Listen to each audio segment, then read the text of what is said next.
What up to my thugs, nerds, freaks, and geeks? You're now rocking with the one, the only, the Don Tony Teflon, Usual Suspects podcast.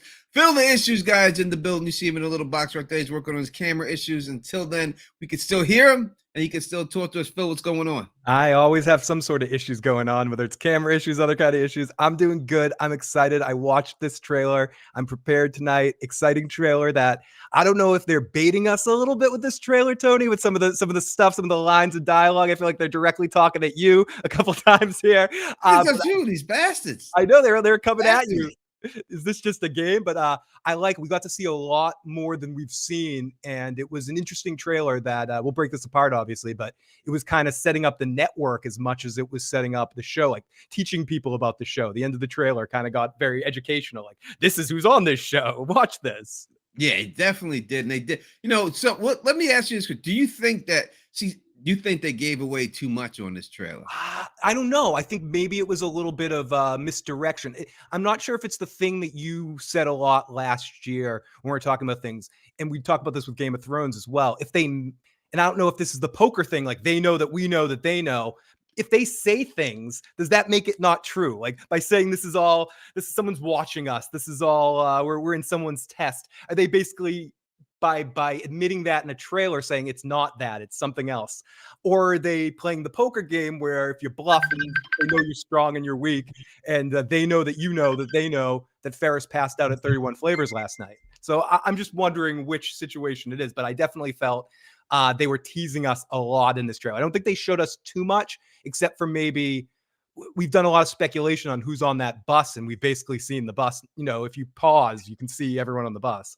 All right, let's go. We're gonna get through it all, but let's say there's a lot. I'm sorry, there's a lot. No, let's go through the people in the chat. Say what up to everybody. We got Luna in the building rocking with us. We got the beautiful Anna. I see this Red Lipstick Club is rocking with us right now. We got T and X. Who's Jesus is up in the building rocking with us. Jackie C, as always, is rocking with us, holding it down for the Don Tony Teflon. We got, who else is rocking with us? Dana Marie. Dana Marie is up in the building, rocking with us right now. We're going to go through Ed, the beautiful, sexy, and talented Carla Way is in the building right now. Alicia Dawn Marie. Miranda.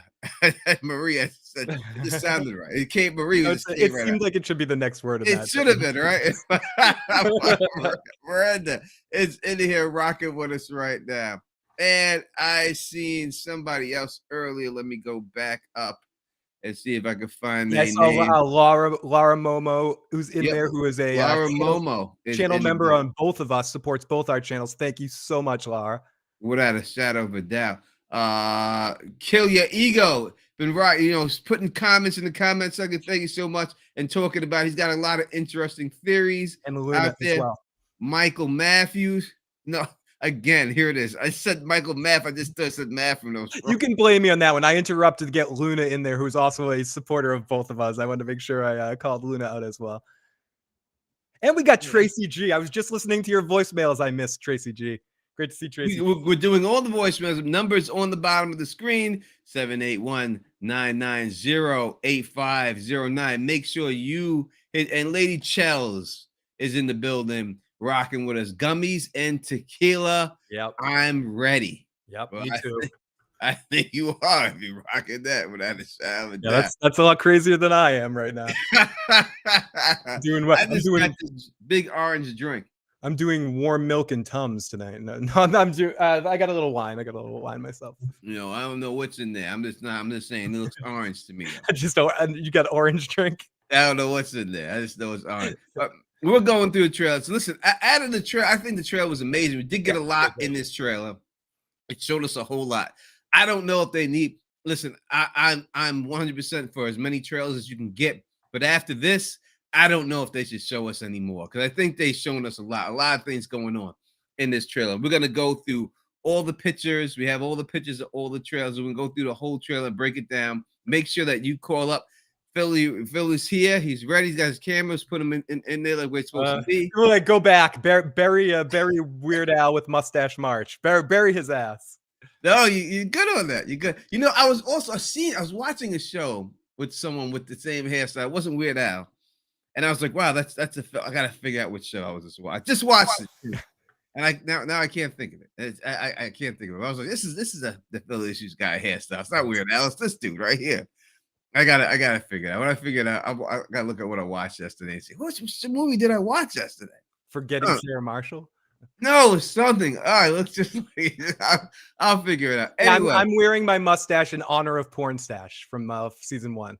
That's it, Porn Stash. Rest in peace, Porn Stash, you bastard. All right, we're also live on Twitter. If you can't join us on YouTube, you can always join us on Twitter. We'll be streaming on Twitter too, and maybe some of the people, the cast members, because a lot of them follow me on Twitter, will be able to watch this too and know we're going live too and everything. But it's best to be on YouTube. Again, let's go. Listen, let's go right into it, Phil. We're not going to play around with it at all. We're gonna go right into these pictures. A long trailer. It's a big trailer. It's a lot of pictures. I got so many pictures. It's so much. Ding dong. We started off with a ding a ding ding ding dong. It starts off, with Boyd, doing what he normally does. Get the bell. And then as he's going around ringing the bell, as he normally does, a storm approaches, as we see. When the storm gets there, before it gets there, his Parkinson's disease sets in really heavy. And not on the one hand, it really starts shaking both hands. Then the storm hits, and then we flash and see him inside of the containment inside the tree place. So what do you think is going on here? Do you think he's actually in the containment place, or do you think that maybe that whole thing was just a dream itself? Yeah, I'm with you on. I don't know if that's what you think, Tony, but I felt more vision-y to me of something that he's maybe even how we start the season. The first time we see Boyd, seeing that leading in, it was almost people that watch Deep Space Nine wormhole, alien prophet stuff. There's a little stuff like this on Picard this season. And also I do have to make one reference to the show Shrinking with Harrison Ford. There was a moment with the Parkinson's when it kicks in. There's something Harrison Ford says in that show, like your mind wants to move, but your body's not operating. And I thought Harold played that emotion extremely well in that. You could feel everything in his body wanting to move, but he couldn't. So it's a hard thing, Tony. Was that because he's trapped in the vision moment and that's symbolizing him being stuck in the tree, or the tree, the tower, the whatever he's in? I'm going to say tree. You're going to say alien, but it could be anything, whatever he's stuck inside. Mm-hmm. But I don't know. What do you think, Tony? I think what we get here is that he's definitely back in town. Like this place that he's stuck in is in town. It's not nowhere else. He's back in town. They shot him back to town. When he went through that werewood tree, when he went through that faraway tree. You can call it that. You could call it the werewood tree. But when he would have went that faraway tree, it put him back in town. So he's definitely back in town. He's nowhere else. He's not in the watchtower. He's nowhere near that. He's back in town. And because when we look at the next couple of scenes, he's there.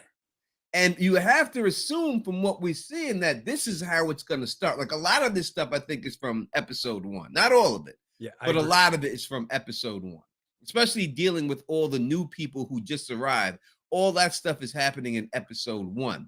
So that we see the fact that we see him there, we have to assume that this is going to be a lot of it in episode 1.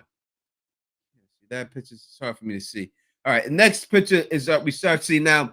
This is interesting. Yeah. Could you go back to that picture just for 1 second? I know it's hard for you to see, but the dark picture, because surprisingly, I can see pretty well on this one. He's got some rock down on the ground in between his. Oh no, that's just he's sitting down. Wherever he is, he's sitting down. It definitely looks like the inside of a chimney, because you see the separation of the bricks. Mm-hmm. Like wherever he is in, it's bricked in. But you can move on. I really wanted to see what the inside of the he's in a chimney. It would have to be a chimney. That's where they stuck him in. Thank you, my friend. Without a doubt. Now this is very interesting because we see the bus rolling into town. Now when we seen it last season, the bus had arrived at the diner, right? But this right here shows the bus arriving. So do you think they're just showing it from the bus's perspective pulling up? Or do you think that they're showing it, or this is some type of rewind? Because we had the whole thing going on. Like they had the tower situation, right? You gotta figure they had the tower situation going on where they tried to put the tower on top of Colony House. That was happening. Then it started raining, and the Matthews dude ran to go save his wife. So all that stuff was going on when this bus thing goes on. And when you see the bus pull up, the guy who sees it first is the guy who wasn't at the tower, the bartender. This douchebag. Yeah, he's sneaky, this bartender. This sneaky prick. He's sus as fuck, that bartender. Tony, I'm with you 100% on this. Okay, I'm gonna go by, and again, it's the L word. We said this to the cast. I said this to the cast members too. The lost thing. It does get talked about. If we're gonna say that these new folks that are coming in are gonna be the equivalent of the tailies from Lost, which means like when the plane crashed, the other half of the plane was stuck in another part of the island. There was a season, I think it was season 3. Correct me if I'm wrong, Lost fans, it was either 2 or 3, where you connect with the other people on the island that crashed at the same time as all the characters you knew. There was another group of like 10 characters run by this Ana Lucia on another part of the island. And they did show you the perspective of it coming again. So what you were saying at the beginning, I do think we're just seeing the same scene, them coming in, but instead of from our character's perspective, we're either seeing it from suspect dude's perspective, or we're on our way into the bus to get some sort of different variation and start our plot off with some different characters. And I'm not saying they're going to copy Lost, but that's a good Lost convention that I like. And I do think they're going to borrow some stuff here and there when they introduce new characters. I agree with you 100% that that's what's going on here. Let's go back here. Next scene, again, closer shot of the bus coming up. Can we see any of the letters on the thing? On the bus? Or we know? Oh, we no, know. on the what does that say? Welcome to town on the yeah, I can't see it myself. Nothing specific. And then we get to see Chris Evans when he played the Flash in that Fantastic Four movie. The Human Torch, Chris Evans. Yeah, before Captain America got the super soldier serum. Yeah, before he got the super soldier serum, it's him sleeping. Chris Evans. He kind of looks like discount Chris Evans a little bit. Listen, we may have to get this guy on the show. Hey, I mean as a compliment. If I'm calling you discount, it is a compliment. We make fun of stuff. This is what we do. We're discount Captain America is a freaking compliment. It sure is, man. Sorry. Luna is making a very interesting point. Sorry, she says that nobody stops in town on the first go round. So maybe it took them they rode around the loop 3 or 4 times before they actually stopped. You're correct on that, Luna. That's the way we seen the Matthews family do it. They didn't stop. They kept driving around until eventually they just sat down and said, that's the way it goes. He looks like the bully from Toy Story. He does. He looks like the bully from Toy Story too, with the hair. He's got the widow's peak thing going on. We love you, buddy, whoever you are. We do. Tell him we just play with you. This is what we do on this show. But so we got that, and I agree that no one does stop the first time, so that's probably what it is. We see him sleeping through the whole storm. We see that they show that it's raining. It's a black woman that's driving it, and then a better shot at the bartender. Seems like he's the first one who sees her. And he's got a Coca-Cola bottle. What's it say? Ice cold on the Coca-Cola bottle. Yeah, ice cold. Is that a bucket of ice or trash can that he's getting, or in the bucket? Something. I mean, he's doing something shady. He's shady. This guy's shady. This guy's shady. Do you know what's in that bucket? His two-way radio that he used to intercept the radio signals. This is him escaping from talking shit to our main characters when they tried to escape. I don't know. He's shady as hell. No, there's something going on with him. I think you're 100% right on that. He's definitely suspect. When you order Chris Evans on Wish, that's who he is. That's who shows up. We do have a voicemail whenever you're ready, Tony. All right, let's take it. This is from the wonderful, amazing Anna. Anna, thank you so much for the support. Anna messaged me earlier to show some support for my release earlier. Thank you, Anna. And here we go. Hey, Tony. Hey, Phil. So glad you guys are doing again, it's Anna. I'm sure you know my number by now. But I had to call in really quick. I'm trying to get ready, but I had to call in because when I'm watching the show and like they're showing, all the different kids and the adults, I don't know if they're aliens or insects. I don't know what they are. Either way, though, why do the kids always look like they are decaying and like they're like risen from the dead, and the adults just look like their normal selves, but you know, just like Taylor, like they don't look broken down. The characters, their skin isn't falling off or the hair isn't falling off. They look like normal people. But all the kids they show on this, when they're like the undead whatever kids, all the kids look like they are literally undead. They don't look like sweet and wholesome. The only one that looks sweet and wholesome is the one all kid in all white. And all the rest of these kids look like they died. And the adults don't look like that. I don't know. That's really weird to me. You know, there's a whole bunch of stuff with like why certain people see children, why they don't, why there's only like one kid in the town at a time. Because right now there's only the young boy. Before it was the young girl before she died. So they've never had more than one kid in the town at a time. So what does it do with kids? What is it with that? Anyway, hopefully you guys will talk about it, and I'll see y'all soon. And so call me if you want me for the after show, because you know I want to talk about it. Bye, y'all. Love you, boys. Absolutely, Anna.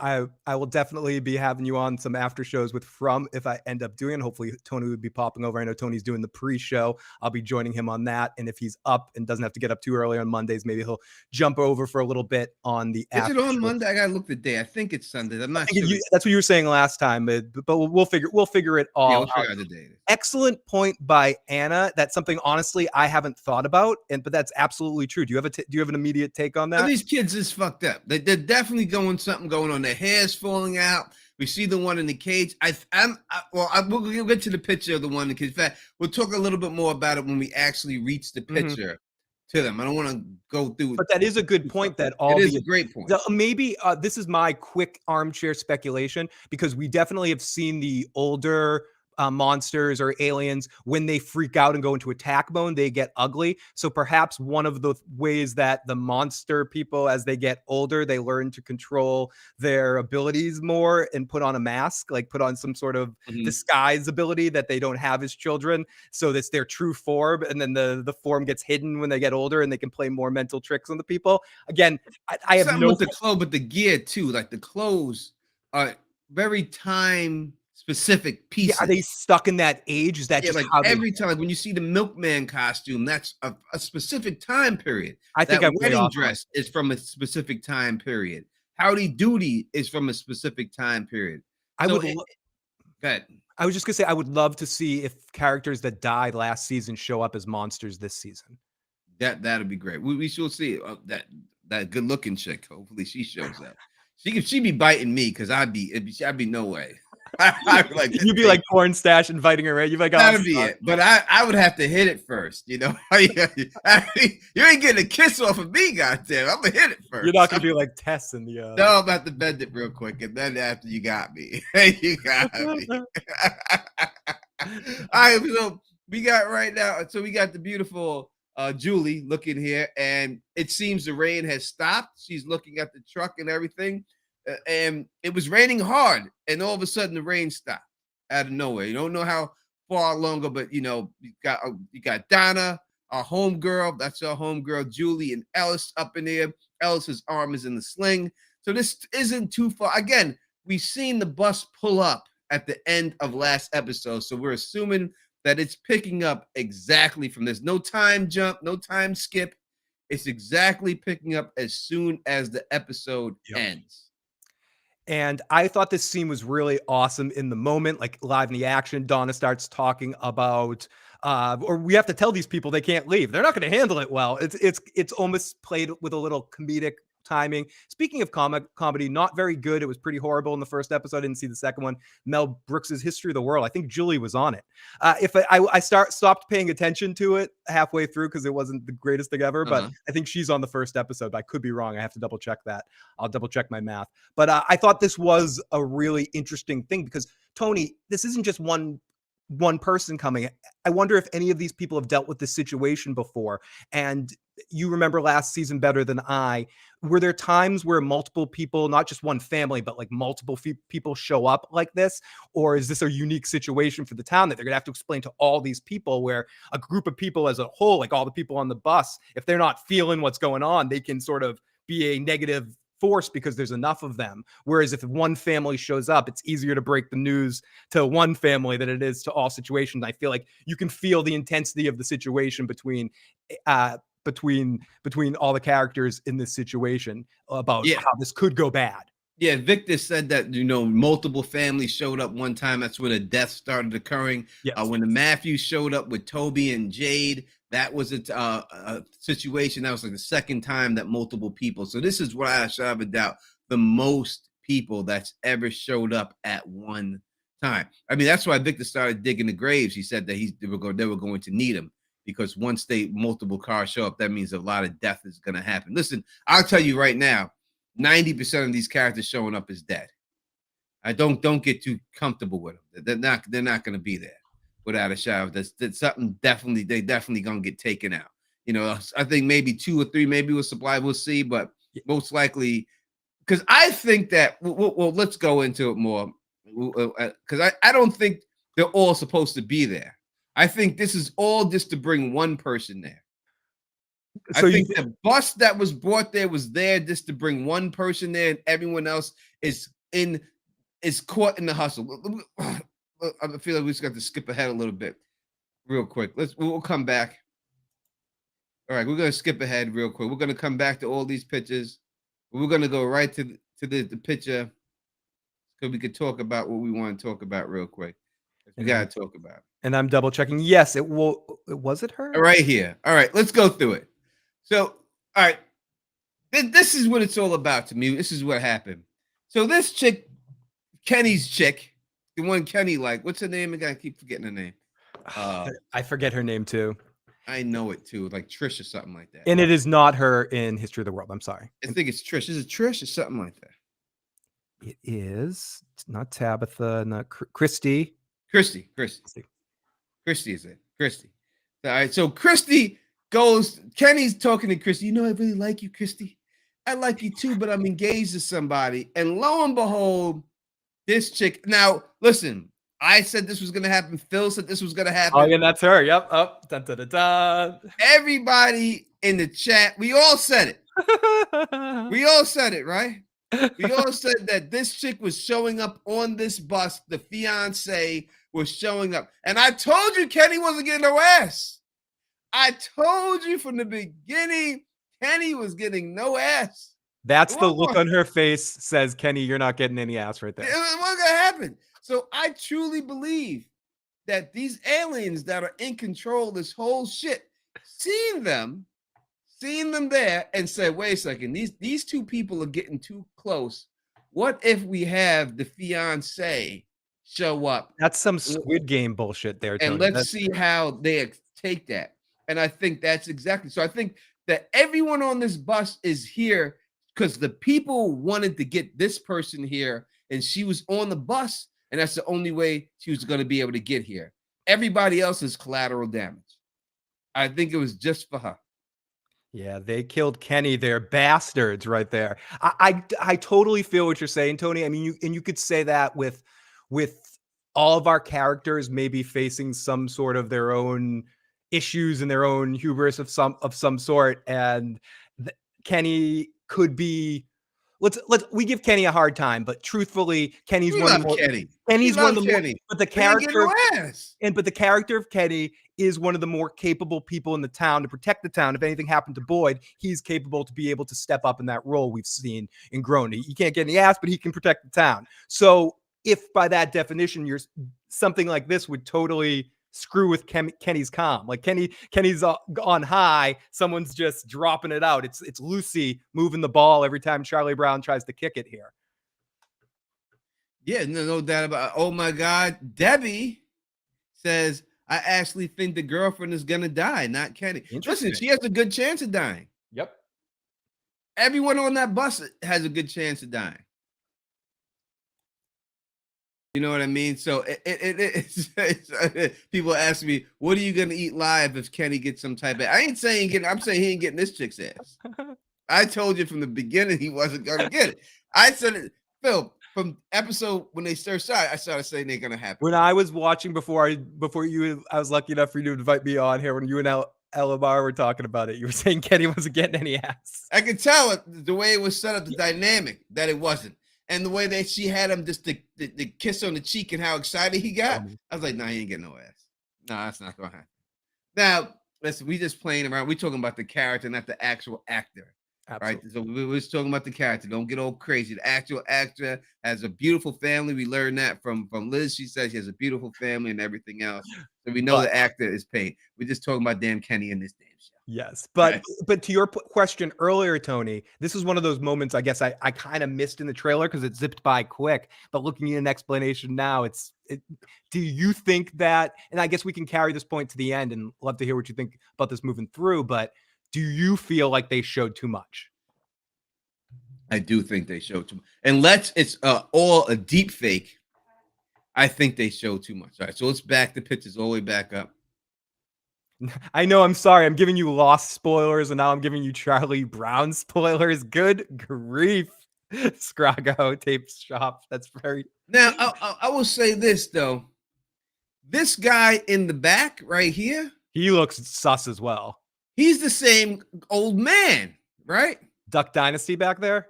Yeah, Duck Dynasty. Remember we see the guy and he says to Boyd, maybe this is all a dream. That's this dude. Duck Dynasty with the Brady Bunch shirt. Like that is a Greg Brady shirt. If I've ever seen a Greg Brady shirt, that is groovy. Johnny Bravo wears that freaking shirt. Yeah, that's that same guy. The guy who's here with the thing on it. What's he have on his shoulder? A gun or just a knapsack? He has something on his shoulder. Debbie says that's definitely, or I add definitely, but she says that's him. Yeah, that's the guy. He looks all fucked up later on, like something happened to him. He goes, maybe this is a dream. That's him. That's this dude. We'll see. I'll show you the picture. But if y'all remember him, that's definitely him. It's someone saying, yeah, he has a gun. He's carrying the. Why's he got a gun on a bus? You see, this is what's suspect about this dude. You're not allowed to bring guns on a goddamn traveling bus on the Greyhound. But he's got a gun on him. How's he got a gun on him on the Greyhound? And then all of a sudden he's in this scene and he's saying, maybe it's just a dream. Now, you see, when I hear things like that and they say things like maybe it's a dream, I can't say that it's a dream. Now, even though the song that was playing was the Mama and Papa song, that says that's about dreams. Yeah, and there was Dream a Little Dream Again got played again this season at the end of the trailer. I don't think It's not a dream. It's a situation that you could do. T and XG say in Michigan, you can, Tony. It's an open carry state. So maybe that's a fact. If that's the case, then maybe you can bring a gun on the Greyhound. I'll eat the chip if it ends up being a dream. I don't think it's a dream. All right, so if we're going to talk, let's go through the dream theory right now. If it was a dream, that would mean that Boyd's wife was right. Right? When she was out there and she went crazy and started shooting people, the reason why she said she was doing it was because everyone was dreaming, and if we kill everybody, then they wake up. Yeah. No. All right. Now, the fact that they did that in season 1 and then Boyd was forced to kill him, I don't think that's the case. Again, this person is saying that directly to Boyd, who knows that this is what his wife said. So I think they're playing on Boyd's emotions in this situation, saying this dream thing going there. Yeah, 100%. And if it goes back to what you were saying about every character has their own shit and they target your shit. But to Anna's point, not a dream, but I wouldn't be beyond some Total Recall peripheral shit going on here. Like that kind of dream in a world like that Total Recall peripheral. If you haven't known a peripheral, watch Amazon. I'm not going to talk too much about it because I don't want to ruin it. Good show. Good first season. But yeah, so I think that's possible, or some sort of Romulan thing. There's a couple of episodes of Star Trek Next Generation where you realize that they're actually Romulan prisoners and it's all going on in their mind. That's, if you consider that a dream, maybe that's possible, but I don't think it's a dream in the sense that they're all sleeping, being controlled by Mephisto, like this is WandaVision or something. Exactly. And blessed life. Also, whose dream would it be? If you're in a dream, everyone can't be dreaming. It has to be one dream. Yeah. But we see things from everybody's perspective. Like, so how could Victor be dreaming about, if Victor was the one, if anyone would be Victor's dreaming, right? But how could he dream about all these different situations and know all these things that he's showing us if he ain't in the scene? Okay, Tony, I got an interesting one. How about if Victor's like, I'm sorry for all the references, but is Victor's like Nancy from Nightmare on Elm Street, where he can bring people, or Kristen from Nightmare on Elm Street, where he bring people into the dreams, and he's bringing all of these people into his dream? I guess that's one way it could be a dream. Somehow each people are being brought into the dream. Yeah, I could see it being that. I just don't know how we would see it from these other people's point I'm of just view. making shit up. I'm just like, how will he see, like, when the Matthews are inside their house and they're drawing stuff on the wall? Like, all right, let's cross these things out to see. And one of the things on the wall was that they wrote on the wall was, "Is this a dream?" They wrote, "Are we dead? Are we in purgatory?" And one of them was, "Are we dreaming?" Mm-hmm. Right. So the one that would, I think that when they bring these things up, I think they bring them up to shoot it down. You know what I mean? Like they bring these things up to let you know this is not what it is. This is what we know you're thinking it is. Let's dispel this right now and get rid of this. Or are they doing that, but one of those things actually is the thing they're doing because they're playing with the fact that we're assuming that. And that's where I think the writers of the show are really intelligent. And I think, yes, to your point, if this trailer is completely on the level of everything we've saw, maybe it did show a lot, but it could just be, in your words, a deep fake-ish kind of situation where it's showing us one thing, and everything that we're seeing in this episode is episode 1, pretty much, and there's nothing really from the future. You're saying this is like an Inception movie. Yeah, that's what with the dream, like people bringing into the dream go. Could Victor be lonely and he ends up bringing all these people here somehow? I mean, maybe to play with. You know what I was thinking too, real quick. Let's play the what if game. I mean, this is the trailer. That's what we. Yeah. So what if it's something like I used to read this book when I was a kid, and I loved the book, and it was called Harold and His Purple Crayon. Oh, I might have read that. And this kid Harold, I don't know if y'all ever read this book, Harold and His Purple Crayon, but whatever he drew, Harold, on this purple crayon, everything would come to life when he would draw it and stuff. So when I look at Victor's drawings and stuff, that's what it kind of reminds me of, like Harold and His Purple Crayon, but it's just not purple. Because number one, how does he have these damn crayons? How do they keep being supplied? These shits never run out.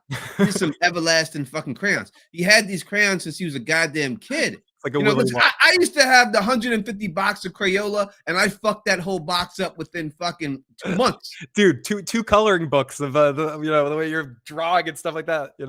Crayons don't last. No, I used to have the one with the sharpener built into the box. Oh yeah, totally. Tony, when you're saying so he's got the everlasting, he's like Willy Wonka in the Chocolate Factory. He's got these everlasting fucking crayons. Crayon gobstoppers. Like, how these crayons just keep going? But I'm just saying, is it a situation like that everything he draws? Because we do see the one drawing of the person looking through the peephole, and we see a shot in this trailer of someone looking through the peephole. Now, he's drawing this before it actually happened. So is what he's drawing what's happening, or is he actually predicting the future? Yeah, 100%. Great questions. And then how does he draws a picture of Boyd with the goat. Did he draw that before Boyd found the goat? Or did he draw that after? After the fact, yeah. And again, everything with the boy in white. Did the boy in white predate Victor on the island in the situation? Are they the two people again that they're somehow family? I'm just making stuff up right now, playing the what if game. They're somehow connected, and they're both of them in different ways, or in some sort of chess match, bringing different people to this place. Again, I know I'm referencing passively some other show I don't want to spoil, but it could be something like that. It's will we? That's the big question as people go into this, and we're going to keep breaking apart this trailer. But again, this is just a question that people have with these mystery box shows, and I have a good feeling about this one that we're actually going to get answers by the end. I feel like these creators want to tell this whole story, not leave people hanging. So I'm hoping that that they're getting rid of a lot of stuff in this episode to tell us that we're going to give you answers this season. This isn't going to be, you're not going to get the dry and no finish. We're going to finish you off. Don't worry. And that's the vibe I get from this trailer a little bit. This Duncan told the sharpener was high tech. It was high tech to have the sharpener built in the box.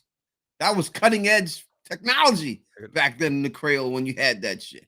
Yeah. All right. So she's Niza T is saying he drew the boy in white, and then the boy in white came to life. We don't know. This is the whole thing. When did he draw the boy in white after he's seen him? or did he draw this stuff before? That's what we need to know. Only thing I could say for sure is that he definitely drew that picture of the someone in the peephole looking through the peephole, and we do see that shot in this trailer. Tony, So we know that he drew that before it happened, but we need to find out, did he draw these other things before it happened, or is he drawing it after it happened? and a follow-up question to that for you, is patient 0 there? Is the first person that got stuck there? Is that Victor? We know it's not Victor because Victor showed up with people, so it can't be And Victor. people were dead all in the streets. When Victor got there, people were already ripped apart in the streets. Right. So but is somehow patient 0 essentially there somewhere? Is that the boy in white? Is that one of the monsters? Is that whoever's in charge of this whole place? Is it Victor and we've been lied to? And he's projecting lies, and he's the puppet master, as some people in the chat have hinted at. And again, to your point, Tony, so many questions right now, and hopefully we'll start to get some answers in season 2. We definitely get some answers. They're giving us answers in this trailer. They ain't shy about giving it to us right here. Yeah, but this guy in the background, remember when that picture comes up, if y'all don't remember, when that guy says to Boyd, "I'm dreaming," it's this dude right here. This motherfucker, ZZ Top. I'm gonna fix your bike.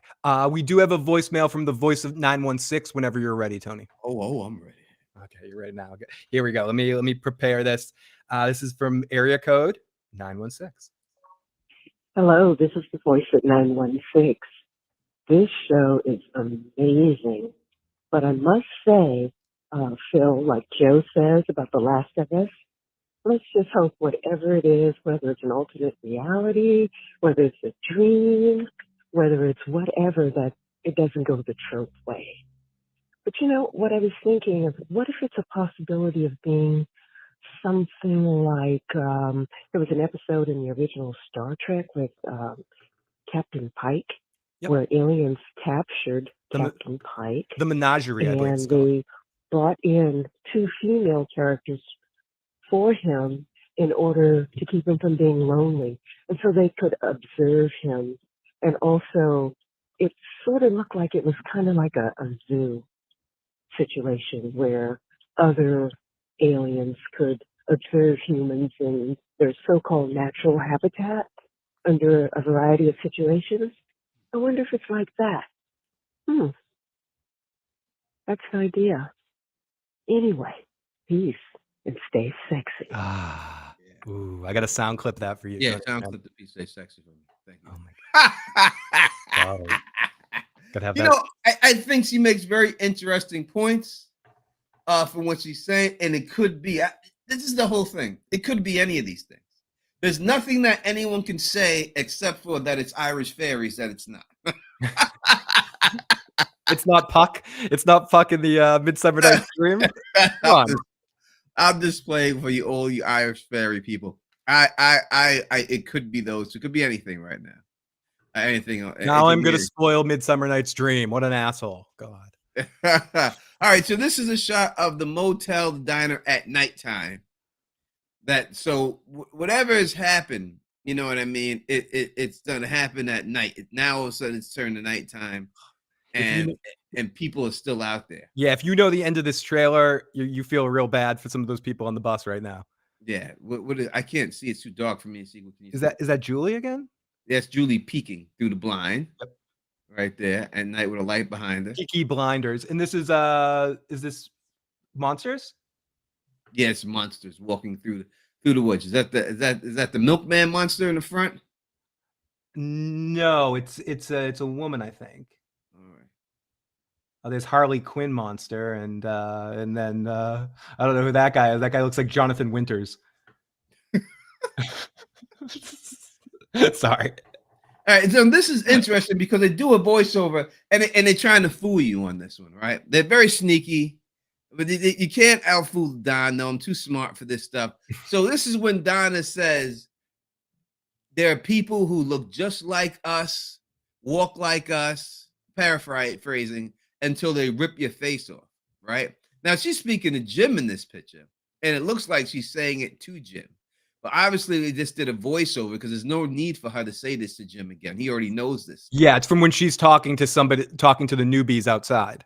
Yeah, but they put it in there to make you think that she's speaking to Jim. They're pretty sneaky with it, but you can't outfool the Don, Tony Teflon, and Phil the Issues guy. We're on to those tricks. Well, the Don Tony Teflon on this one. I'm a stoner. I miss shit. There's the milkman. There's the milkman. So we see the milkman, and this milk costume again.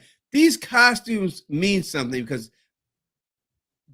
why does he have the milkman costume on? Was he a milkman when he died? Does he think that's a friendly way to? Because listen, if you came up to me in the damn milkman all white and the costume's crystal, it's clean. Like it's been bleached 1,000 times. Like this is bleached. There's no blood spatter. There's no nothing. There's no nothing on this costume. Why is it the milkman costume from that time period? Do they have a laundry with bleaching in the Monster Underground? Do they pick these things out? Are they picked for them? Is in a sense to try to because these things are static. They never change. Everyone's always in the same costume. To your point, Tony, it's always clean. Even if he has blood on it, the next time we see him, he's clean, right? So. Mm-hmm. So again, magic alien bleaching technology, or more different milkman outfits, or some sort of shape shifting. It's again playing the what if game, and as Tony said a few minutes ago, anything's possible. I think we all have our camps that we're in on shows like this, and that's part of what makes this shows like this fun, and debating and forcing people to eat chips when they're wrong or whatever. It's fun stuff, but. These are all interesting questions with the monsters, because I feel like out of everything that we've gotten in this town, and we haven't gotten much information, the monsters or aliens are some of the least information that we've got, and they weren't as much of a factor in the end part of the season as they were the beginning part. So they were there, but once the talismans became a thing, and could our overlord find a way to combat the talismans now, and that they don't work anymore, or do they keep upping the game? Do they keep squid gaming this thing, Tony? Or is it fun for them to have that? Like it'd be too easy for the monsters to kill them if they didn't have it. You know what I mean? If they didn't have these things going on. So, but the milkman. So when I think of the milkman of these time periods and stuff, and I am old enough to remember getting milk delivered to my house when I was a child. I was a child when it happened. I mean, a real young child. Last bottle. But I do remember it was in the bottle. We lived in an apartment building. Used to have a silver can right outside the door, and he would drop the milk off in that silver can. Everyone had one outside the car, and he would drop it off the milk right there in the glass bottle. Mm-hmm. Right. Oh, I love those glass bottles. So that's what I remember about milkman. This is way before this, right? And then there was always the joke, the milkman's your daddy, not your daddy, right? People used to, maybe they just joked to me about it. that was just you, Tony. No, I'm kidding. Everyone made that joke. Maybe that was just about you me. Stole my joke. You said it yourself, so I couldn't say it. That's good, though. That's good. You're like, I'm going to say this before anyone else says this. I don't know, goddamn. But what I'm saying is that when I think about the milkman, look at some of these costumes, and I'm trying to see why would they be in these costumes. The milkman is a friendly person. They're all friendly. Milk to your house. He's in all white. It seems friendly. The person that's in the wedding dress. This is a wedding dress. They would think that they'd be friendly to someone in the wedding dress. They'll be happy. So maybe that's why they're taking on these costumes. Because if it's just like they were killed in these costumes and now they're forced to wear these costumes for the rest of their life, could it be that? It's something. That's Beetlejuice stuff. You're stuck in the costumes and the outfits that you're stuck in. I don't think it's that simple. I think it's more of part of the horror, part of the mystery of it all, part of whoever's dressing them up in some ways. To your point again, Tony, everything about all the costumes that they're wearing, or the uniforms that they're wearing, are very proper and prim in some ways, sharp around the edges. Even her, like you see her in front, she got the collars like just very stylistic. Howdy doody when we see him later. Everything looks ironed and pressed. It is ironed and pressed. Starched and everything. I don't want to I'm falling down on the laundry thing, but it's a factor. Like these clothes look way nicer than what our main characters are wearing, living in a van down by the river. Yeah, these guys got Tide bleach. They got everything. Yeah, They got got the everything. good shit. They got the cheer with the color guard and shit in that motherfucker. They got some Downy, maybe a little bit of Snuggle. I feel Snuggle. I see Snuggle. I And I think feel so. Snuggle. I know what There Snuggle might be is some when I snuggle. see It it. smells like smell that. I smell snuggle. Sorry. That's goddamn Snuggly. I smell snuggle. I know Snuggle when I see it, motherfucker. We got a super chat from Lady Oh, Chels. Thank you nice. so much for that. It says hippo character with stars growing in his eyes. Yep. Pumping his And arms yelling in the air. and yelling with the hype. word hype. I love that it tells you what it says now. I It mean, does. I'm glad it does too. So now I can explain to everyone because I that can't was see a it. good. That was a Thank good. you so much, Ladies Chels, for the $4.99 super chat. Truly appreciate all super chats given out. Call in 781-990-8509. It's easier if you call in than we have a lot of people here. The chat goes fast and you're asking questions. If you can call in. It makes it a lot easier for us to get to your question then. Absolutely. And we want you to call in, so I'll encourage this, but I'll also say that if we miss something you say in the chat and you want to make sure we see it, but calling isn't your thing, you can also text that same number, 781-990-8509, just to make sure we get what you want to say if it scrolled by and we missed something that you wanted to say. Yeah, next shot we see Boyd is out in the woods with them. Oh, the thumbnail picture, Tony. I got my thumbnail for episode 1. That's my stupid thumbnails with just the big face and the text. There it is. I got it. Send that one to me. Sorry. We got him up in there, sitting out there, and it seems like he has like a lantern or something, like some type of torch. Yep. Or something out there with him, but it's not lit. But he's out there with them and stuff, which is, listen, it's weird because they don't see him and he's able to be out there. So are they hard of hearing? They don't have good eyesight. How is he able to be outside there with them this whole time and hiding from them? Because usually, like, if you look at them, like, they hypnotize you or something, or maybe they have to look back at you or something. And maybe this is right after he escaped, so he's extra motivated. He's high on adrenaline at this point, and so he's locked in. Someone in the live chat said, "Kill your ego." This must have been when he escaped from the chimney or something. Yes, this could be a later in the season shot. They usually will litter a few in. This could be after he already came back, because we did see a previous shot, and I know Tony fast forwarded, so it might be later, where we see Boyd back in town at the bus people talking to the newbies.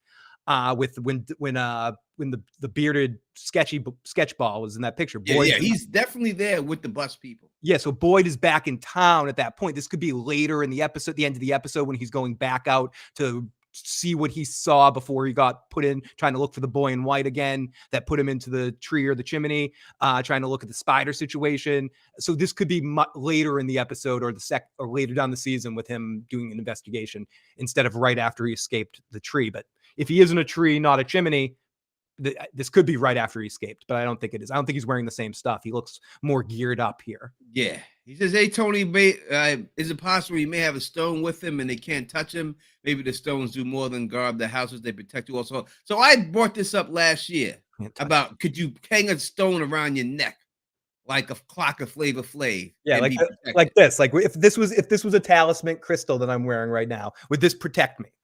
Yeah, I brought that up last year.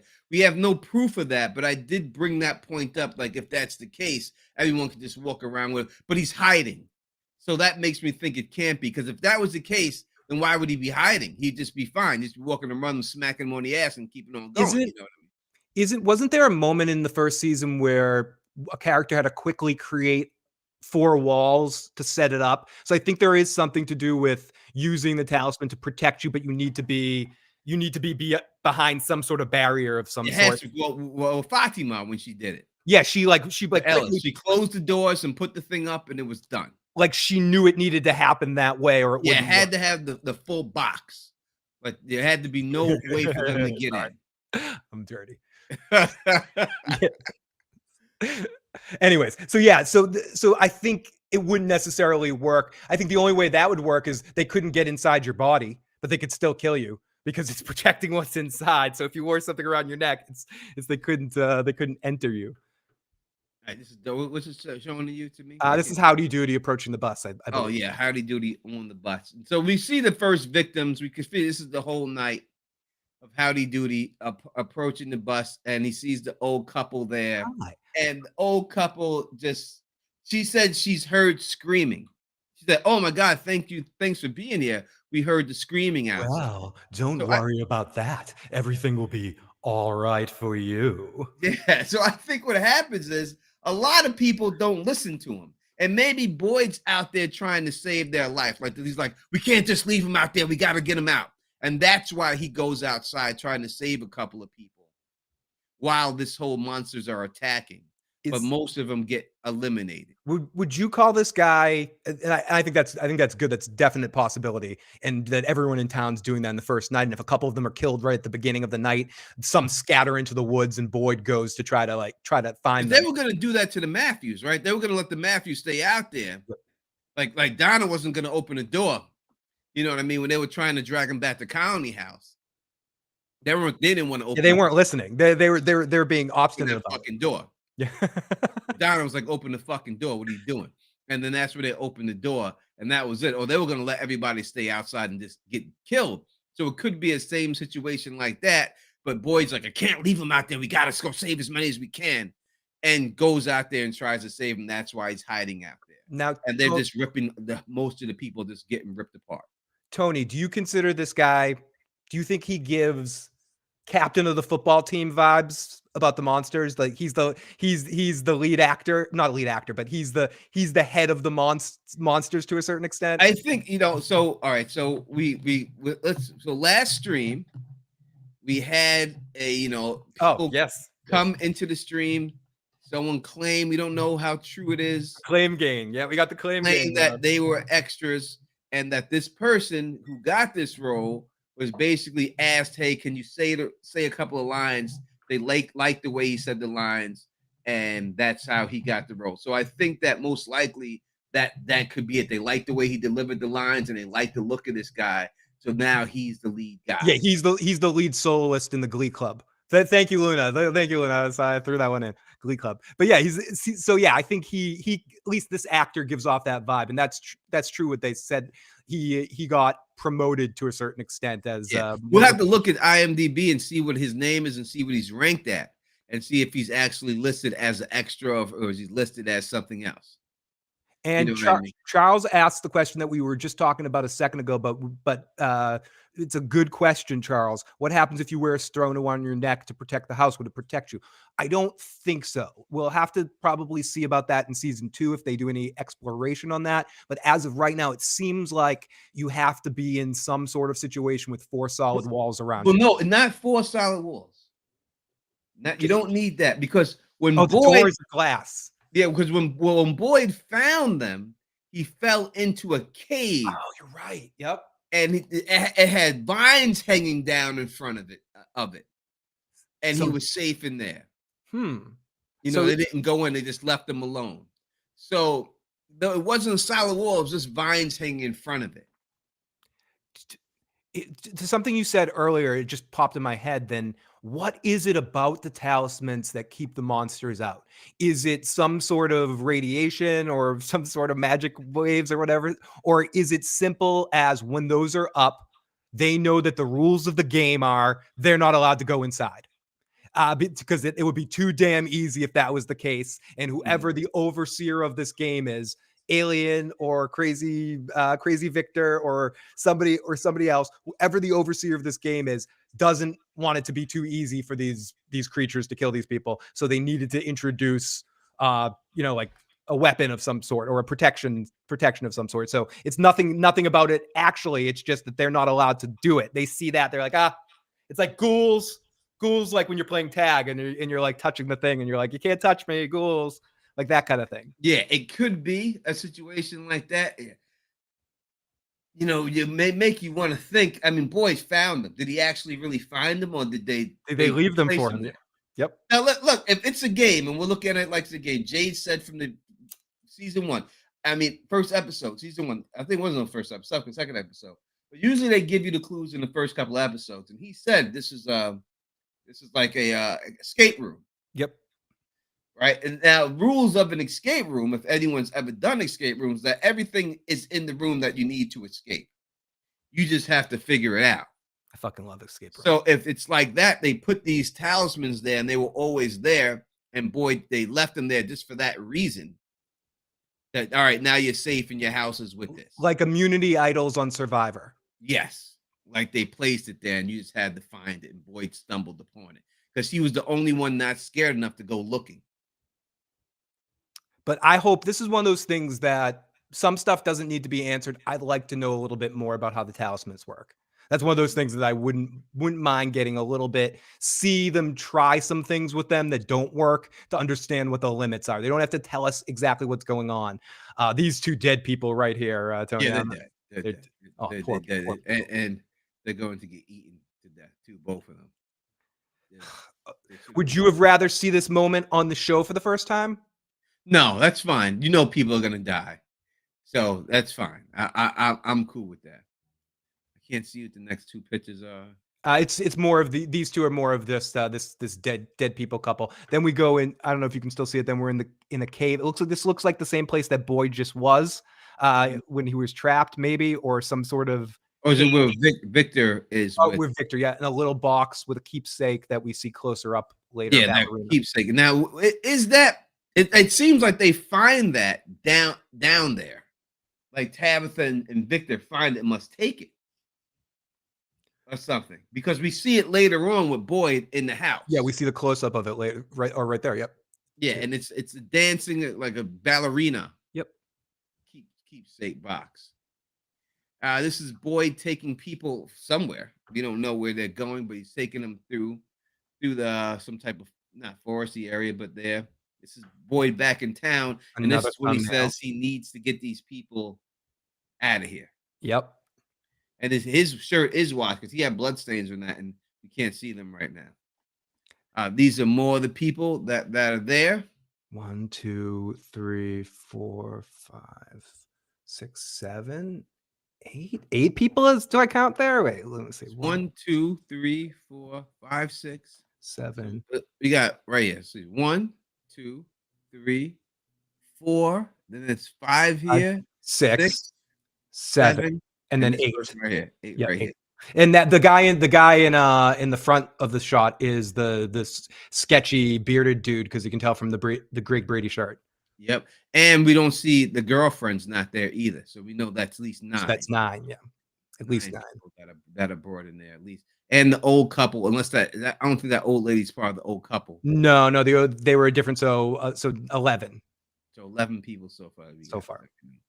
All right, this is where we're caught up to her and her girlfriend. We talked about this scene already. Again, this is a theory that we all had. I think everyone should commend themselves. And I'm not just saying I did it, because even though I did come up with it, everyone said it. As soon as we seen it, we all said it. As soon as that bus rolled down the street, everyone's like, you know who's on that bus? We know who's on that bus. That bus, once we see where it's from, that was it. But again, I 100% believe that the only reason all these people are there is because they wanted to bring this girl here to fuck up Kenny from fucking her. They wanted to throw that monkey wrench in there and say, all right, Kenny's getting close with this girl. What if we had her girlfriend show up and see what happens then? Will this drive Kenny to killing the girlfriend because he wants her so bad?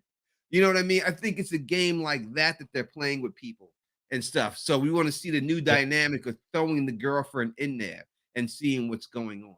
Is a monster going to show up to Kenny's window and start going, I can take care of this for you? Listen, Kenny, she's a hot chick, so I can see her. I can't blame her. You know, like Kenny, man. I'm sorry, bro. Tony, we have another voicemail from the area code 916. Whenever you're ready, let's do it. Okay, here we go.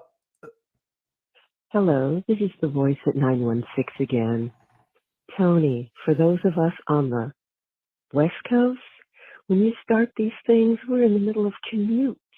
Or we're at work. So my last call had a rumbly voice because I was still in the car. Oh, it's beautiful. But at any rate, I was thinking about some of the things that, the what if game we were talking about, and the questions we had. Why does Jade see Civil War people? And why don't we see them coming back with the milkman and all the other out-of-date ghouls or aliens or whatever they are. I was curious about that. And also the abduction date bottles. How does that fit in? That's a really curious thing. And also, lastly, the symbols that Jade keeps seeing, and I think it's in one of the pictures that we're going to show. What if instead of those being symbols, they're actually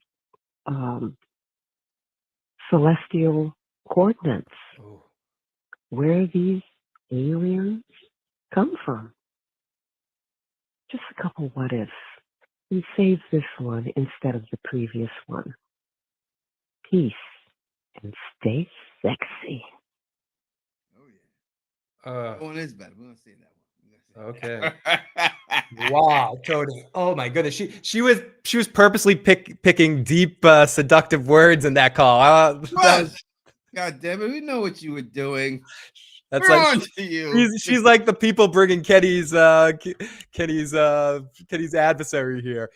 So wow, good voice messaging. A lot of really good, interesting what ifs in that situation. But it's hard to understand why we can't. There's no way to tell what the Civil War stuff has to do. They just showed it, but they didn't give any context behind it. The dates, we know that every time that date that they showed, there was an alien abduction or some type of alien activity, or someone spotted a UFO on every one of the dates that they shown. That's facts. You can look it up, and that's just the bottom line with that. Celestial body. We haven't seen any Civil War soldiers, but what we can say is that the person, when Jade was in that, was able to see Jade because they stabbed Jade, right? So for some reason, this person with the Civil War people could see him there, chase him, and stab him down, right? So it's hard to see exactly what that. It could be some astral coordinates. We do see some shots of those things in there, but that's all I could say to those things. But very, very good. And I like how we get the whole story of their interaction of these two characters reconnecting from just the couple of pictures. You see her, and then you see them hugging. Oh, okay, so it's obviously the girlfriend. I would be the most surprised I would be in the world is if this just ends up being somebody else. But we all know it's not somebody else. We all know that's definitely the fiance. 100%. All right, we're starting to get to the interesting stuff. We have the Matthews women. So we know Tabitha's safe. Tabitha's safe. She's out of the cave. You see her walking from the barn. They look like they went here to get stuff because those bags look full. Yeah, they don't have the bleached laundry like the monsters. No. The bags look full, and then now they don't show the daughter's face. They specifically zoom into her face, and then we see the twins. That's what I'm going to call them because that's the best way I can display. Before we get into these twins, I do want to get something that TNX Jesus said in the chat, joking, but it could be what's happening right now. They just moved into the barn. We do see later in the trailer what appears to be their house crashing down. So perhaps that's them moving stuff in or checking out the barn. Living in this motherfucker? Maybe that they could become. That does look like they might be moving stuff out of the barn because they were temporarily living there after their house crashes down.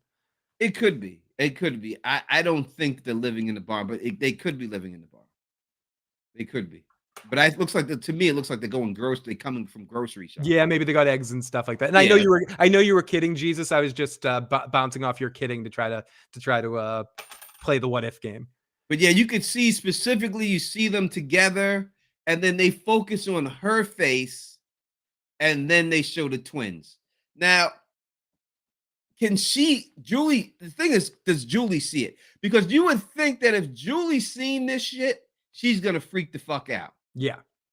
And start screaming, what the fuck is going on? So these twins are a figment, in her head. She's the only one who could see them. I don't think Julie can see them. And we look at these twins' clothes. They're fucked up. I wish I couldn't fucking see them. Jesus, these twins is fucked up. I mean, it's terrible. They got their hairs fucked up. They got patches in their head. They got bare feet. They got no shoes. Their toes is ashy as hell. You know what I mean? Their shirts is like it's been bleached and messed up. It's a fucked up tie-dye outfit that they got on. They're not getting the bleach. Yeah, what are they doing to these kids? The milkman shit is proper. Someone cut that girl's hair properly. You should get the half. Yeah, god damn it. Who did this? Who zeked this chick And like look at the that? smile on it. I think the creepiest part though is the girl on the left smile on her face too. She got this little smirk. They seem happy. They're holding hands. Yeah, this looks like some Shining stuff right here, Tony. This looks like what you'd see in Jack Nicholson would turn around and go, oh, like seeing the Shining house. This is they look like outtakes from 7 of 9, like characters that could not 7 of 9, from Stranger Things. Remember that character's name is Stranger Things. The creepy as shit, Tony. Yeah, I think that these twins, it's something with Tabitha. They're in her head, like the boy in white. Or something, because she could see them, but I do not think that. No. So what do you think is going? Let's talk about it. What do you think is going? Do you think that they experiment on kids? It seems that they want the kid. They told Sarah, kill the boy, and you can all go home. Kill the boy, Jon Snow. Right now, let's look at it. If this is just someone pushing people's buttons, like they say later in the trailer. Are they testing Sarah? Say, let's see how far we can get Sarah to go to kill everybody. Let's see if she'd be willing to kill the boy, or does it have a purpose? Do they need that boy to be killed? I think they're testing Sarah in a lot of ways and seeing how far they can push people. Like in this situation, does Tabitha only see them because when she goes underground, she gets tapped into something and she's the next one that they're sort of going after. Tabitha's Sarah this season, essentially, or Boyd's wife, and they're getting at her, and she's seeing these images in the middle of the street, and they're being like, kill your daughter, kill your daughter, kill your daughter, or whatever. That's what I think's going on in this particular situation. So I think it's, for me to answer your question as an overall whole thing, to me, it's they're trying to test people.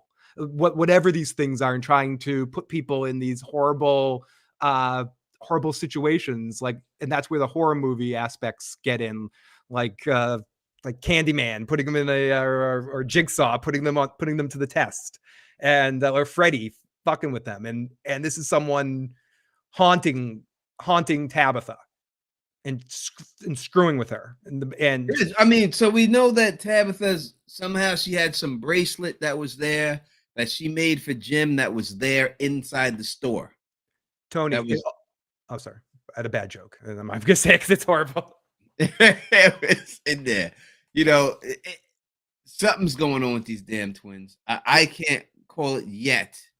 They're a punk rock duo from the UK. That's what I'm That's what I'm going with. They could be that. They do have that kind of style. They should start a band. Yeah, she's definitely smiling. She's a happy, dirty. She's happy. She's the lead singer, and then the other one's the bass player. Yeah, I mean, she's happy. Well, yeah. She's holding this. They have to be brother and sister the way she's holding hands. Yeah. Are they experimenting on children? These people. Is this what happens before? Is like this some Benjamin Button situation? Like they do this to children, then they grow into those monsters. That's certain possibility. That's what I was kind of hinting at earlier. That is the way that as these monsters grow and like they take the kids and they turn the kids. It's just a White Walker situation where they take these children and they turn children into the monsters and they put them through this test, and then finally, when they're in more control, they can get clean outfits and clean themselves up and get someone to comb their hair. And we'll get you some shoes. We'll get you some shoes. We'll wipe that ash off. And is the boy in the white the only one that refused or could block them somehow? The boy in white said, "Fuck this! I'm wearing." Yeah, I'm wearing my shoes. I'm wearing my shoes. I'm taking my goddamn shoes. I'm taking my shoes. I'm walking around shoeless. Maybe that's the secret. My feet ain't getting all fucked up for you guys. I'm wearing a hat out here and shit like that. I'm not letting shit happen. My clothes. I'm washing my clothes so they don't get raggedy. So I think we're through the looking glass here. This is definitely some Raggedy Ann and Andy shit. Yeah. Without a doubt. Yeah. Without a shadow. That's a good nickname for them, actually. All right, that's what we're gonna call them, Raggedy Ann and Andy, until we find out. But that's what we did. Raggedy Ann and Andy. Everybody's with that. As we talk we about know. these, that's the word. Which it's gonna turn into Raggy and Andy because it's easier to say. But all right, this next shot is could be symbolic. It's the rat eating. The rat is eating the crow. Yep. And this is in the basement where Tabitha and Victor escape from. Loris is kicking the not Loris. The foot guy is kicking the shit out of Bran right here.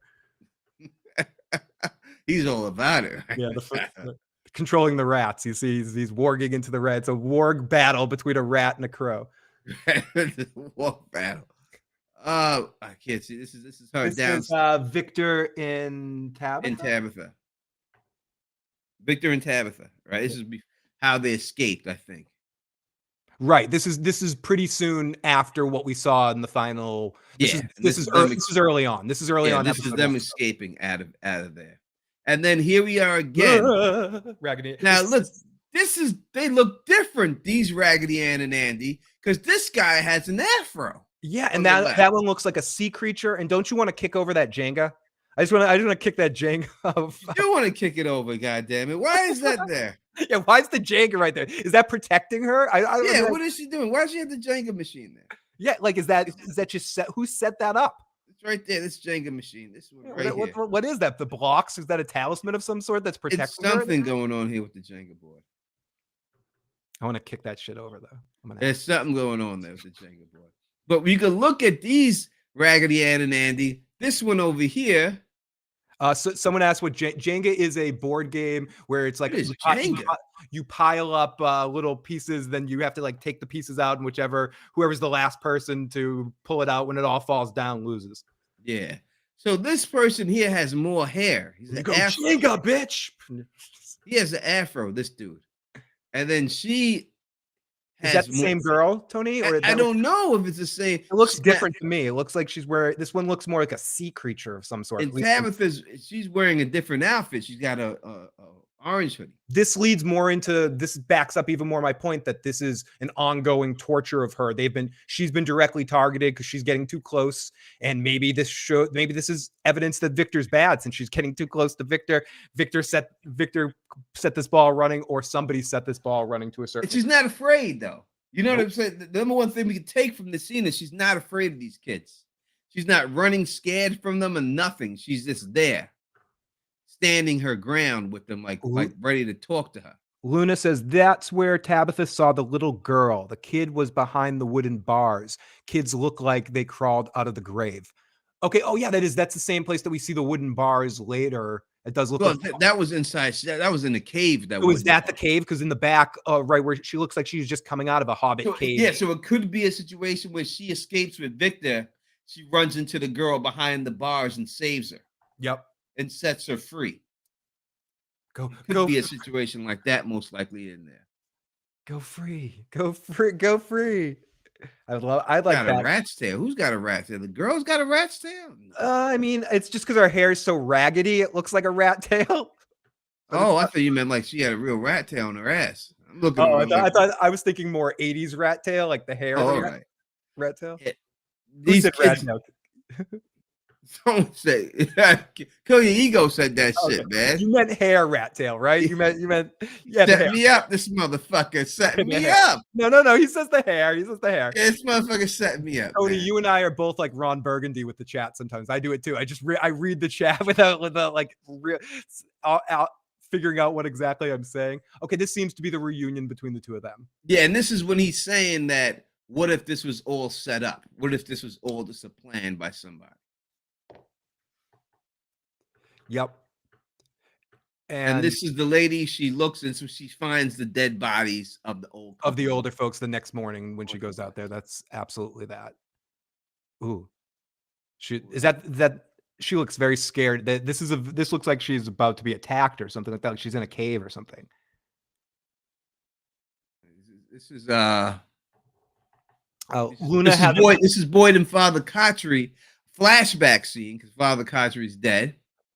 And this is when Father Kotri says something like, what's he say? Like the people with weak wills can't survive in here. I like that we get a flashback here to know that they're possible on the show to see more of them. And Luna has a quick question about Tabitha before we pass by. Are they trying to warn Tabitha? Help her? It seems like they're definitely on the side because she's not afraid of them.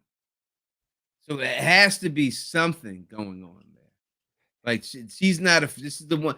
Tabitha would seem, you think she'd be afraid of everything, and she's not afraid of them for some reason. No. And not afraid of these kids. So they're not there to hurt her in any way. She's more like motherly. just motherly, hypnotized, if anything bad, but not even hypnotized. I like how, just to go to this next slide, I like how I don't know if it's on purpose, but we've pretty much every time we've seen Boyd in this trailer, he's wearing something different. So we know they're different times, or it's being clearly that this is different days. He looks in a bedroom of some sort here. Like, yeah, and when he pulls, this is when they had the shadow of the dancing box was behind him. Okay. And then he pulls the curtain behind it, and then that's when he sees it.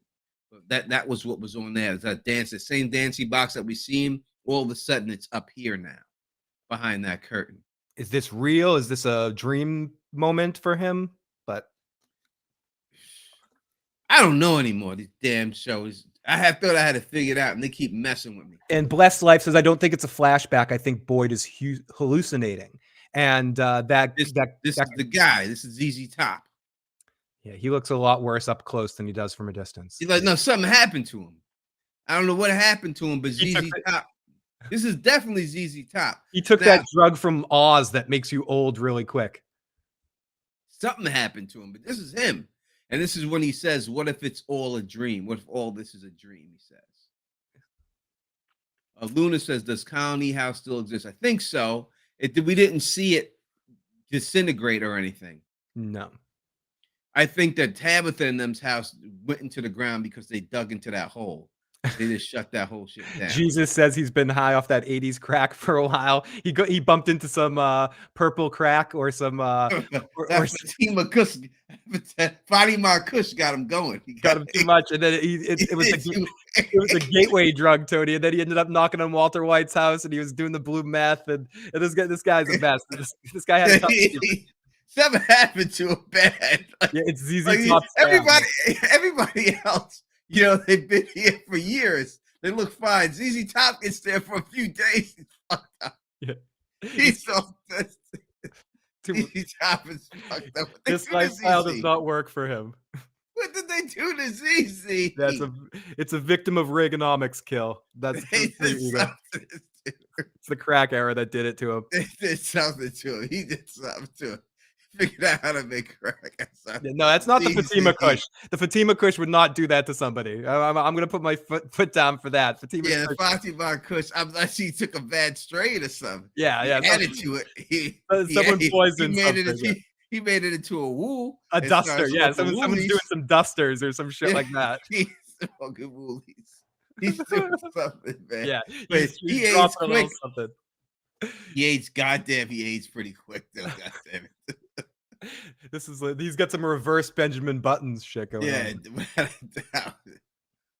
This is that Snape from Harry Potter. No, that's Tabitha. Yeah, this is Tabitha. Every time you see a light, and this is her approaching the bars because she had the flashlight when she was with Victor. So it's got to be that same scene with Victor. She puts the flashlight underneath there. This person is barred up, and it's this girl. Now, is this girl the same girl that we seen outside? That is a yes for that's this a yes one right for me. here. Is this girl? Let's go back to it. Right here. I think so. I think so, but I think so too. Go back because her hair looks more blonde in the cave, but it could just be because of the light. But I think, and when I said wet, yeah, I think it's the same character. I think it's the same one too. I think it's her because the way the hair you can see in the front and the sides, but the other one is different.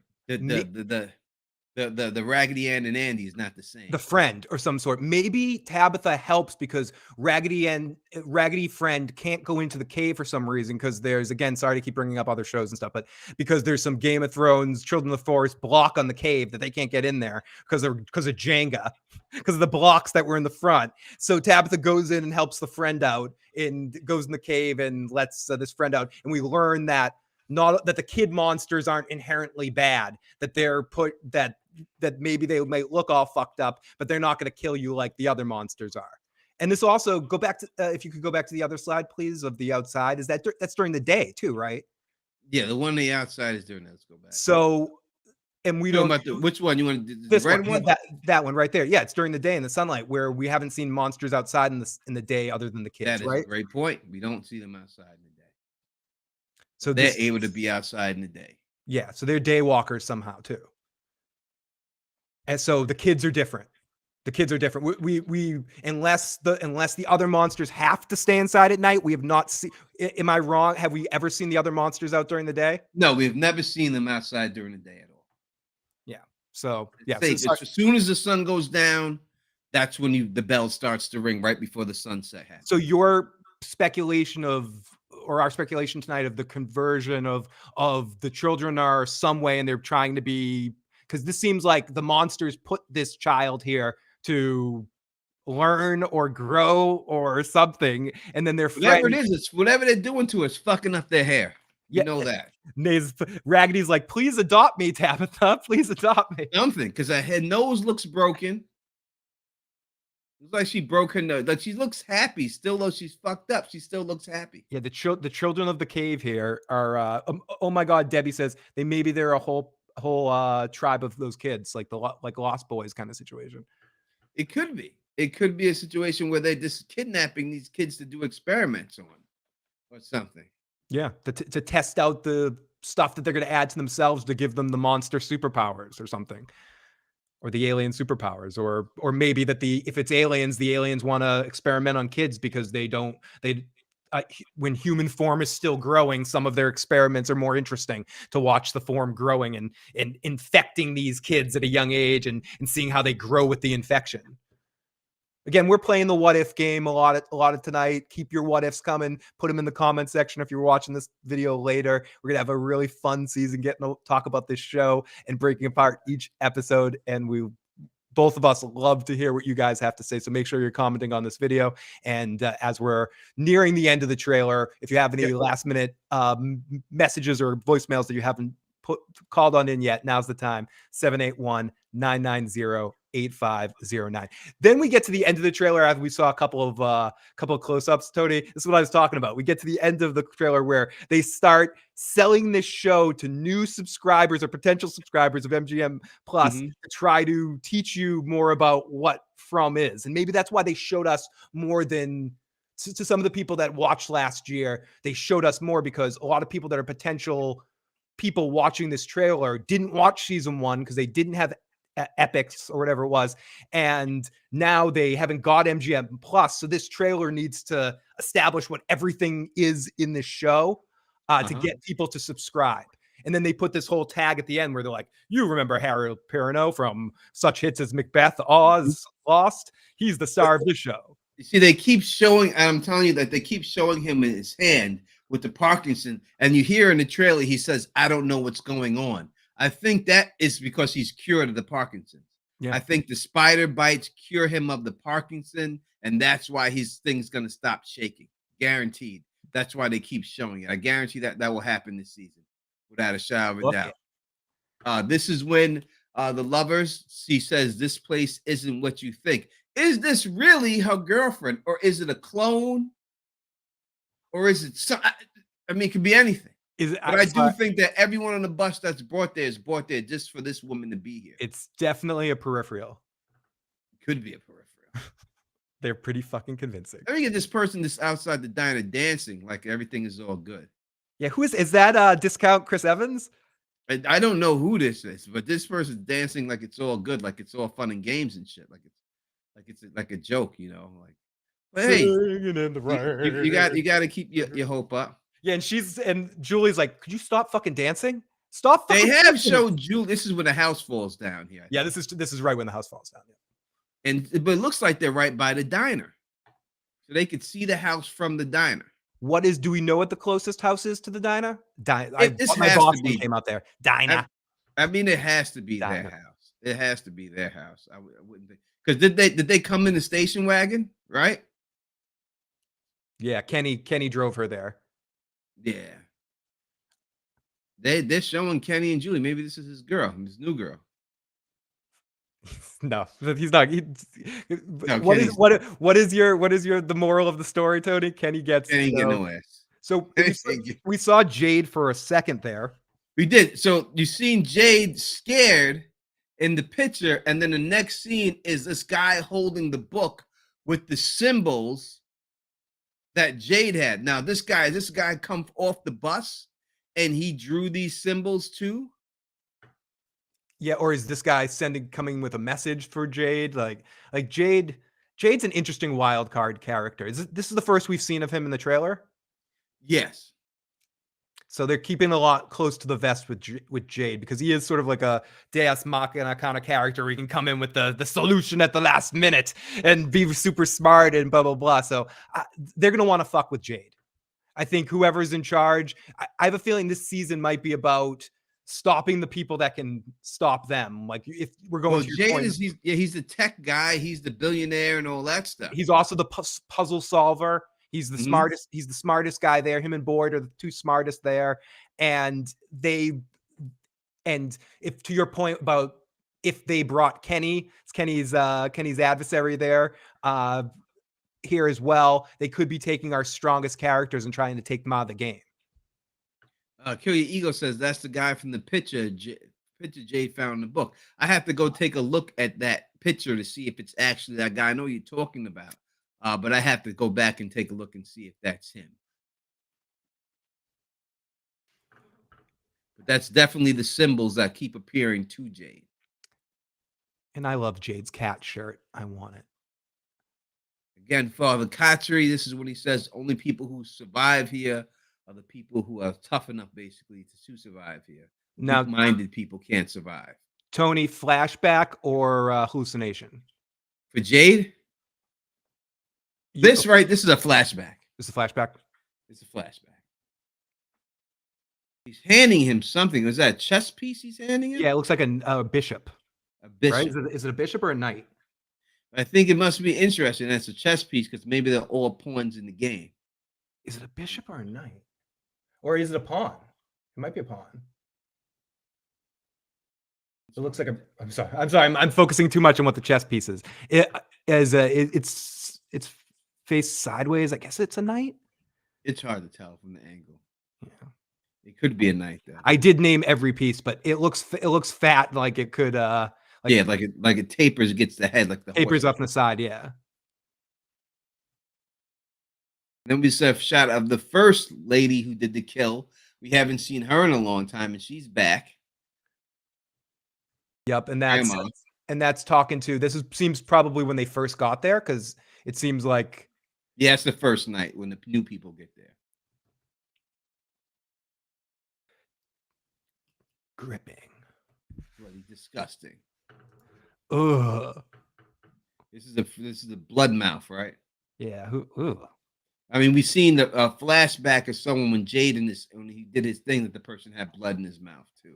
That's very horror movie-ish. Don't show Donna. I don't want anything to happen to Donna. Protect Donna at all costs. All costs. Oh, Jade looks angry.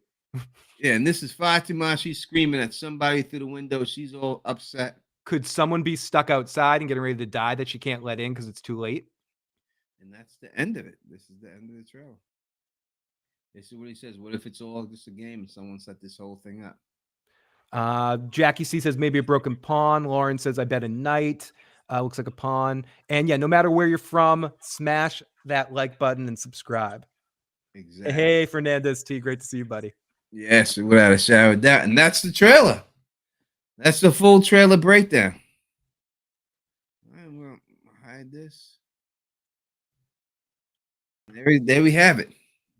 That was a full breakdown of the trailer. When And if you have any questions, make sure you call them in right now. We're gonna end this soon. 1 hour and 30 minutes is usually how long we go, and that's exactly what we got to. 781-990-850. we did that on purpose because we're scripted out. But it looks very interesting. We'll be back again. If not next, we'll be back every week. Next week, we'll get to if you don't have any new trailer, we would have did Victor's pictures breakdown, but because of this trailer drop, we jumped on the trailer. When is the season premiere? The 28th Of March? April. Of April. Okay. It's a Sunday. So is it the 26th? It's let's see. April. The 23rd of April? I think it is. I think it's April 23rd, which is a Sunday. Cool. Fatima is. I'm gonna sign up for the MGM Plus and just do the free trial and then keep it for the season.